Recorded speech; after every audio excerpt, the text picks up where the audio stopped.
I thought it was just a harmless glance, until she caught me, smiled, and whispered the one line that changed everything. The first time I saw her that day, sunlight was spilling through the kitchen windows, turning the whole room into a warm, golden haze. The scent of freshly brewed tea lingered in the air, mixed with the faint, sweet aroma of vanilla from a candle burning quietly on the counter. She moved between the stove and the sink with a kind of unhurried grace, every gesture smooth, measured, and unintentionally captivating. She wore a simple cream sweater that draped softly over her frame and a pair of light jeans. There was nothing loud or extravagant about her, yet something about the way she carried herself made it hard to look away. Maybe it was the quiet confidence in her movements, or the faint smile playing at the corners of her lips as she stirred the pot on the stove. She didn't seem to be performing for anyone. She simply was. I sat at the kitchen table, pretending to scroll through my phone, though my attention kept drifting toward her. Each time she turned, strands of her chestnut brown hair fell against her cheek, and she'd tuck them behind her ear with absent-minded elegance. It was a tiny gesture, but for some reason, it made my heartbeat hitch every time. She must have noticed. At one point, she looked up and met my eyes, just for a moment. It wasn't a sharp or confrontational look. It was soft, curious, as if she was quietly amused by my inability to disguise my fascination. I looked away too quickly, cheeks warming, hoping she wouldn't mention it. She didn't. Instead, she continued moving around the kitchen, humming faintly under her breath. The sound was comforting, like the distant rhythm of a song you can't quite place but don't want to stop hearing. My friend walked in and started talking about weekend plans, but his voice felt distant. I caught myself stealing glances again, her hand reaching for a plate, the way her posture straightened when she laughed softly at something he said. In that moment, it wasn't a bold attraction or a reckless desire. It was quieter than that, like standing too close to a fire and realizing only after a few seconds that the heat is seeping into your skin. I didn't understand it fully, but something inside me had shifted. And the truth was, she had seen it too. That evening, the house had grown quieter. My friend had gone upstairs to take a call, leaving me in the living room with her. A single lamp in the corner cast a soft, golden pool of light across the space, while the rest of the room faded into cozy shadows. She sat on the sofa with a cup of tea balanced in her hands, legs crossed casually, her posture relaxed in that effortless way people have when they're fully at home. I tried to focus on the muted television, but my attention kept drifting toward her. It wasn't just her appearance, it was the atmosphere around her. She had this calm, magnetic presence, as if the whole room subtly bent toward her energy. Every time she lifted her cup, the warm light caught the curve of her wrist, and every small movement seemed to draw my eyes back to her. She noticed. Of course she did. "Why do you get so quiet around me?" she asked suddenly, her voice low and smooth. There was no accusation in her tone, just a hint of amusement, like someone who's caught onto a secret you thought you were hiding well. My head jerked slightly toward her. "Quiet?" "I'm not quiet," I replied, maybe too quickly. She tilted her head to the side, the corner of her lips curving into a knowing smile. She hummed softly, as if weighing whether to tease me further. Her eyes met mine, steady, curious, with a sparkle that made my stomach tighten. And then, with the kind of playful boldness only a woman fully comfortable in her own skin can carry, she leaned back into the sofa and said, "You keep staring. Care to do more than that?" The words weren't seductive in a crass way. They were light, teasing, almost like a challenge tossed into the air between us. Her smile wasn't cruel, it was warm and mischievous, as if she wanted to see how far she could push my flustered composure. I froze for a split second, caught between embarrassment and a rush of adrenaline. My mouth opened, but no sound came out. She laughed softly, not mocking, just amused by my reaction. The sound wrapped around the room, making the air feel suddenly intimate. I looked away, cheeks burning, but my heart was racing in a way I hadn't expected. She sipped her tea again, satisfied, like someone who just played a winning move in a quiet game neither of us had admitted to starting. The next evening, something shifted. My friend had stepped out to pick up food, leaving me alone in the house with her. It wasn't planned, just one of those coincidences that feel heavier than they should. I wandered into the kitchen to grab some water, and found her there, already moving around the space like it was a quiet ritual. The room was dim, lit only by the warm glow of the stove light above the range. Outside, rain tapped softly against the windows, filling the silence with a rhythmic, almost hypnotic sound. She wore a loose, dark blue blouse tucked into soft linen pants, her hair casually tied up, a few strands escaping to frame her face. There was something disarming about how natural she looked, like this moment belonged to her. I reached up into the cabinet to get a mug just as she stepped closer, reaching for the same shelf. Our hands brushed, just a fleeting touch, skin against skin, but it sent a sudden jolt through me, sharp and warm. I froze for half a second, fingers hovering near hers. She didn't pull away immediately. Instead, her hand lingered a moment too long, as if acknowledging the electricity in the air.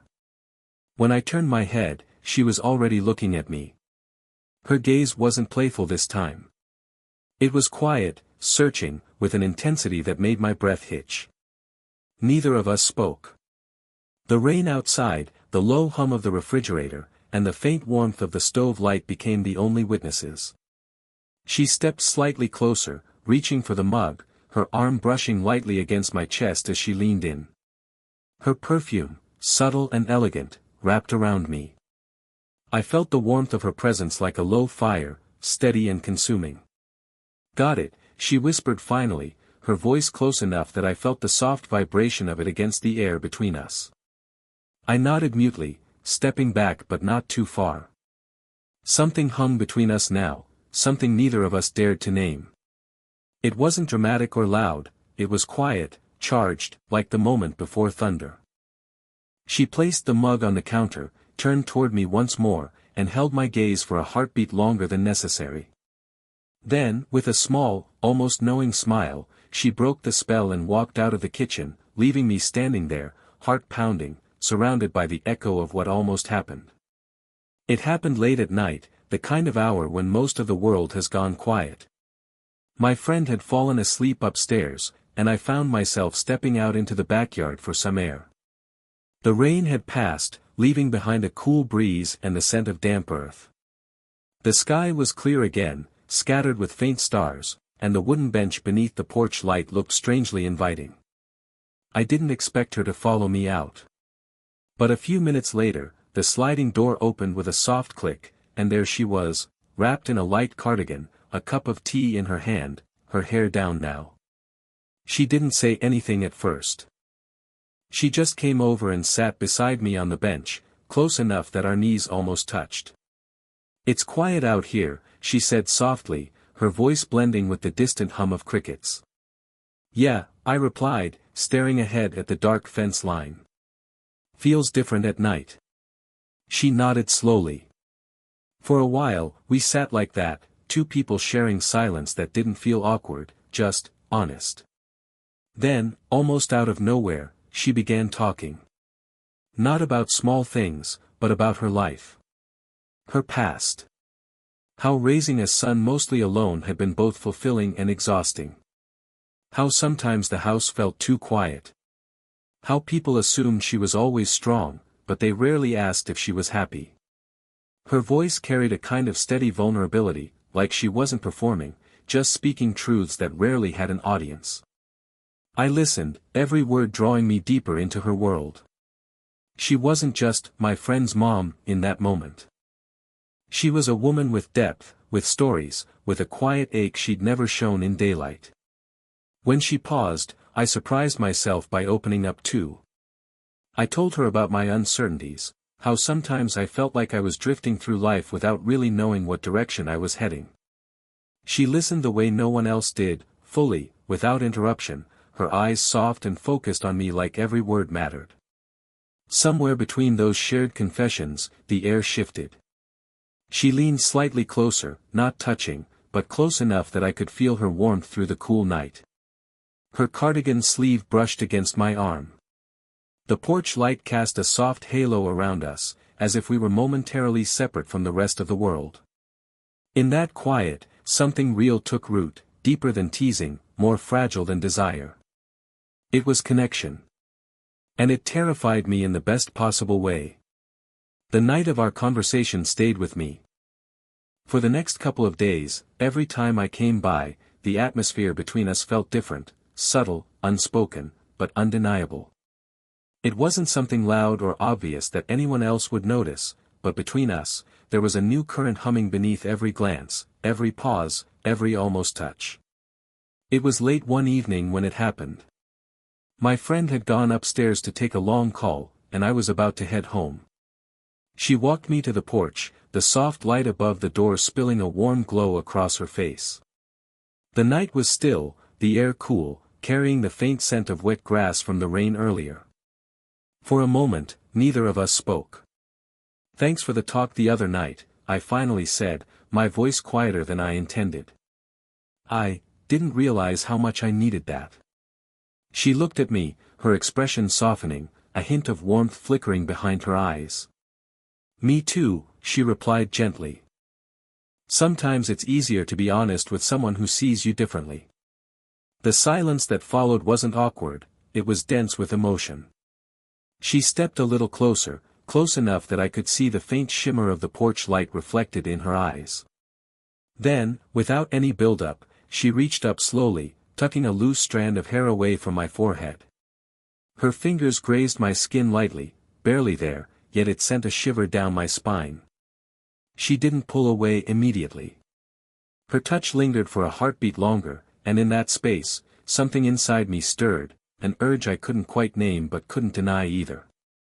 My hand moved almost on instinct. I gently caught her wrist, not firmly, but just enough to stop time for a second. Her breath hitched, soft and audible in the quiet night. Her eyes widened just slightly, not in alarm, but in acknowledgement. Her skin was warm beneath my fingers, her pulse quick and steady. For a moment, we stood there, her hand still against my forehead, my fingers wrapped gently around her wrist, our eyes locked. No words, no explanations. Just that single, suspended heartbeat. Then, with a quiet exhale, she smiled faintly, a smile that carried both vulnerability and understanding. She slowly pulled her hand back, brushing her thumb softly against my skin as she did, like a silent promise left in the air. "Good night," she whispered, her voice warm and calm. I stepped back, but inside, everything had shifted. That brief touch had said more than any words ever could. It wasn't reckless. It was real. The days that followed felt different. Not in some grand, cinematic way, but in the quiet, complicated way real emotions often unfold. Every time I stepped into their house, the air between us felt charged, like a song paused mid-note. We didn't talk about what happened on the porch. We didn't need to. It lived between us now, unspoken, undeniable. At first, she kept her distance. Subtle things changed, she busied herself more when I was around, avoided lingering in the same room too long, laughed a little too quickly at harmless jokes. But every now and then, I'd catch her watching me from across the room, those fleeting, thoughtful looks that made my chest tighten. And the moment our eyes met, she'd look away, pretending nothing happened. I tried to do the same. I told myself to be normal, to act like nothing had shifted between us. But it wasn't easy. A casual brush of her hand when passing me a cup, the softness in her "hello," the way her smile faltered when our conversations grew too personal, all of it chipped away at my resolve. Then, one rainy evening, it cracked. I arrived to find the house dimly lit, the soft patter of rain filling the silence. My friend was in the other room, distracted by a video call, leaving us briefly alone in the hallway. She stood near the window, arms folded loosely, watching the rain slide down the glass. Her cardigan sleeves were pulled over her hands, a quiet, almost vulnerable gesture. "Hey," I said softly. She turned, offering a small smile that didn't quite reach her eyes. "Hey." There was a distance in her tone I hadn't heard before. A quiet pulling back. I stepped closer, but not too close, just enough to feel the pull between us again. "You've been different," I said carefully. Her gaze dropped to the floor. "I just think maybe I let things get too comfortable," she murmured. "It's easy to forget how this might look to others." The words hit me like a soft, inevitable blow. She wasn't wrong. People would talk. Lines would blur. And yet, hearing it out loud hurt more than I expected. For a long moment, we just stood there, the rain beating steadily outside, the hallway dim, her silhouette framed against the fogged window. Neither of us reached out this time. The silence wasn't warm like before. It was heavy, full of unspoken fears and hesitation. As I left that night, I glanced back once. She was still standing there, staring at the rain, her arms folded tight. And for the first time, I wasn't sure where this was heading. The storm between us didn't last forever. After that night in the hallway, a few quiet days passed. No calls. No visits. Just space, uncomfortable, necessary space. It gave me time to think, and I suspected it gave her the same. But even with distance, she lingered in my thoughts like the aftertaste of something bittersweet. Every laugh we'd shared, every glance that held more than words, every quiet moment between us played back in my mind like a loop I couldn't stop. One evening, when the sky was painted with the fading glow of dusk, I found myself outside their house again. Not planned, not strategic, just driven by a feeling I couldn't ignore anymore. The porch light was on, warm against the growing night. Through the window, I saw her in the living room, folding laundry, moving with the same unhurried grace that first caught my attention weeks ago. When she saw me through the glass, her movement stilled. She hesitated for a moment, then opened the door. She stood there in a soft beige sweater and loose pants, her hair down, looking both surprised and quietly guarded. "I didn't think you'd come by," she said softly. "I wasn't sure I should," I admitted, my voice steady but quiet. "But I couldn't leave things the way they were." She stepped aside to let me in, closing the door gently behind us.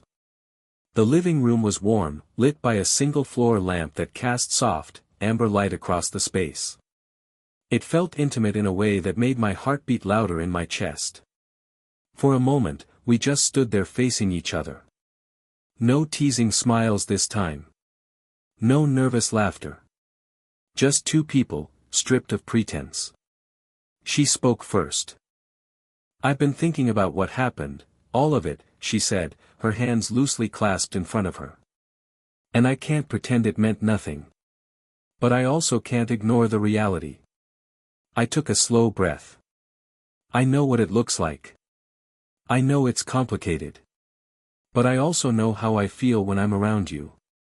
I can't lie to myself about that anymore." Her eyes softened, a quiet ache flickering behind them. She stepped closer, slowly, as if giving herself time to change her mind. "You have no idea how dangerous it feels to hear that," she whispered. I didn't move forward, but I didn't retreat either. When she finally reached me, she lifted a hand to my face, her thumb brushing gently across my cheek. The touch was light, trembling just slightly, betraying the calmness she tried to keep. "I don't want to run from this," she said. "But I need to know we're not rushing into something we can't hold." I covered her hand with mine, pressing it lightly against my skin. "I'm not asking for anything we're not ready for," I said. "I just want to be honest. With you. With myself." Her forehead leaned gently against mine, eyes closing as we both exhaled. No kiss. No grand declarations. Just quiet honesty, shared breath, and the soft hum of music drifting from the living room speaker. "We'll figure this out," she whispered. And in that moment, with her hand warm against my cheek and our foreheads touching, it felt like the world finally exhaled with us. Not a fairy tale ending. A real one, quiet, mature, and alive.